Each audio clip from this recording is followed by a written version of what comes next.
Hi hello నమస్తే. ఈరోజు Python day 9 లో భాగంగా some of the numbers in అరే చూద్దాం. So some of the elements in అరే. సో నేను ఇప్పుడు అరే తీసుకొని దాంట్లో ఎలిమెంట్స్ తీసుకున్నాను 1 2 3 4 5. సో ప్రింట్ స్టేట్మెంట్ లో నేను సమ్ ఆఫ్ ద అరే ఎలిమెంట్స్ తీసుకొని సమ్ ఆఫ్ ద అరే అనే ఫంక్షన్ లోకి అరే ఎలిమెంట్స్ ని పాస్ చేస్తున్నాను.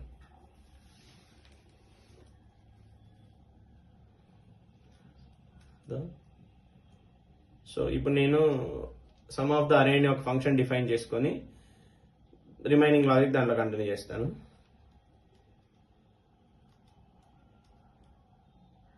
దాంట్లో అరే పాస్ చేసి సమ్ ఇస్ ఈక్వల్ టు 0 అని ఒక టెంపరీ వేరియబుల్ తీసుకుంటున్నాను.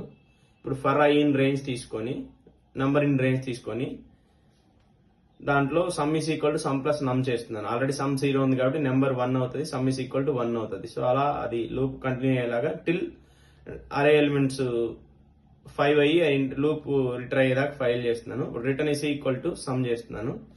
ఆ సమ్ ఆఫ్ ద అరే అనేది ఇక్కడికి వస్తుంది. ఇప్పుడు నేను కంపైల్ చేసి చూపిస్తాను చూడండి. ఈ సమ్ ఆఫ్ ద అరే 15 అని వస్తుంది. Thank you for watching.